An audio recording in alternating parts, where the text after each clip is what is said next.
Good morning বন্ধুরা, দুদিন তো গান দিয়ে ভিডিও পোস্ট করলাম, তো আজকে ভয়েস দিলাম। তো ভয়েস দিয়ে ভালো লাগে নাকি নতুন নতুন গান দিলে ভালো লাগে অবশ্যই কমেন্টে জানিও। তো আজকে তো অষ্টমী ছানে যাব, তার জন্য তাড়াতাড়ি উঠে পড়েছি। আমি সকালে ঘুম থেকে উঠে দেখি মারা রেডি হয়ে গেছে, তো আমি জলদি করে সব কাজ বিছনাটা উঠাচ্ছি আর কি।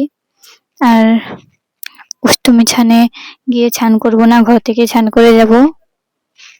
তো দেখতে থাকো, ব্লগটা ভালো লাগলে লাইক কমেন্ট শেয়ার করে দিও। তো আমি এখানে সকালে ঘুম থেকে উঠে আগে বিছনাটাকে উঠিয়ে নিচ্ছি। বিছনাতেও না উঠিয়ে যাওয়া যাবে না, তার জন্য বিছনাটা উঠিয়ে নিচ্ছি। আর মারা দেখি রেডি হয়ে বসে আছে আমার জন্য। আমি বলেছি আমি যাব না, আগে বলেছি যাব না। এখন আমি ভাবলাম ওরা যাচ্ছে, আমিও চলে যাই, ভিডিও বানাতে পারবো গেলে। তো ভিডিওর জন্যই যাচ্ছি, তোমাদের জন্য, শুধুমাত্র তোমাদের জন্যই যাচ্ছি। তোমরা প্লিজ আমার ব্লগটা দেখো, কারণ তোমাদের জন্যই আমি যাব। তো ব্লগটা দেখতে থাকো। তো আমার বিছনা ওঠানো কমপ্লিট।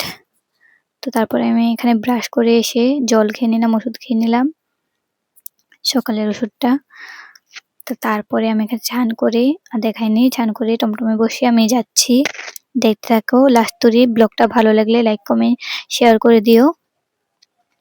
তো এসে পড়েছি আমাদের মন্দিরে, বেশি দূরে না আমাদের বাড়ি থেকে, টমটম দিয়ে এসে পড়েছি। তো কি সুন্দর দেখছো, কি সুন্দর ভাবে সাজিয়েছে।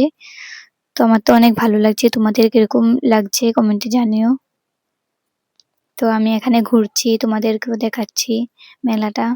এত সুন্দর, সুন্দরভাবে সাজিয়েছে। তো দুর্গা মায়ের মন্দিরে এসে প্রণাম করে গেলাম, প্রসাদ নিয়ে নিলাম।